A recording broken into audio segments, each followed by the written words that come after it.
Welcome to రాజహంస TV. నేను మీ శ్రీనివాస్ రెడ్డి.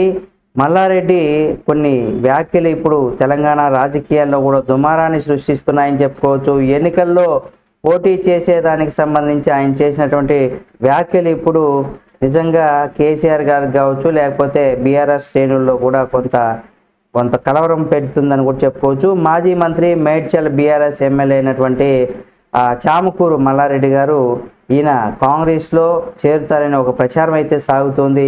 ఆయన Karnataka deputy CM DK శివకుమార్ను కలిశారు కూడా. ఇందుకు సంబంధించినటువంటి ఫోటోలు కూడా సోషల్ మీడియాలో బాగా వైరల్ అవుతున్నాయి. దీంతో ఆయన పార్టీ మారడం ఖాయమనేసి కూడా అందరూ భావిస్తున్నారు. దీనిపైన మల్లారెడ్డి స్పందించారు. అయితే తాను బీఆర్ఎస్లోనే ఉంటున్నట్టుగా కూడా ఆయన తేల్చి చెప్పారు. అయితే బెంగళూరులో జరిగినటువంటి ఓ ప్రైవేటు కార్యక్రమంలో డీకే శివకుమార్ను కలిసినట్టుగా కూడా చెప్పుకొచ్చారు. ఇందులో ఎలాంటి రాజకీయం లేదనేసి కూడా ఆయన తెలియచేశారు. అయితే బీఆర్ఎస్లోనే ఉంటూ వచ్చే 5 ఏళ్లలో ప్రజాసేవ చేసి రాజకీయాల నుంచి కూడా తప్పుకుంటారనేసి కూడా ఆయన ప్రకటించారు. అయితే వచ్చే ఎన్నికల్లో పోటీ చేయననేసి కూడా ఆయన స్పష్టం చేశారు.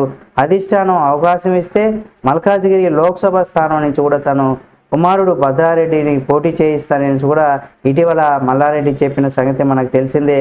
కానీ ఆ తర్వాత చోటు చేసుకున్నటువంటి పరిణామాల నేపథ్యంలో తన కుటుంబం నుంచి కూడా లోక్సభ ఎన్నికలకు ఎవరు పోటీ చేయడం లేదని కూడా చెప్పేశారు ఆయన. తాజాగా ఏకంగా రాజకీయాల నుండి కూడా ఆయన వైదొలుగుతానని చెప్పడం స్థానికంగా చర్చనీయాంశంగా మారింది. అయితే మల్లారెడ్డి ఆయన అల్లుడుకు సంబంధించినటువంటి కాలేజీలను కొన్నిటిని కూడా చెరువులు కబ్జా చేసి కట్టినట్టుగా కూడా అధికారులు గుర్తించారు. దీంతో వాటిని కూల్చివేశారు కూడా. గతంలో కూడా మల్లారెడ్డి పైన అనేక భూ కబ్జా ఆరోపణలు కూడా వచ్చాయి. అయితే అప్పుడు బీఆర్ఎస్ అధికారంలో ఉండడంతో ఆయన పైన ఎవరు కూడా ఫిర్యాదు చేయడానికి సాహసించలేదనేసి కూడా చెప్పుకోవచ్చు. అయితే తాజాగా బీఆర్ఎస్ అధికారం కోల్పోవడంతో మల్లారెడ్డి పైన ఫిర్యాదులు వస్తూ ఉన్నాయని కూడా తెలుస్తుంది. కాబట్టి దీంతో ఆయన అధికార పార్టీలో కూడా చేరితే ఈ సమస్యలన్నీ తప్పిపోతాయని కూడా భావిస్తున్నట్టు కూడా వార్తలు వచ్చాయి. అందుకే ఆయన కాంగ్రెస్లో చేరేందుకు ప్రయత్నాలు కూడా చేస్తున్నట్టు కూడా తెలిసింది. అయితే రేవంత్ రెడ్డి మల్లారెడ్డి రాకను వ్యతిరేకిస్తున్నట్టుగా కూడా కొందరు చెబుతూ ఉన్నారు.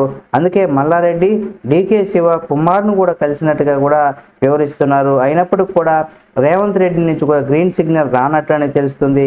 కాగా ప్రస్తుతం సోషల్ మీడియాలో ఈ వీడియో అయితే ఏదైతే ఉందో అది వైరల్ అవుతుంది.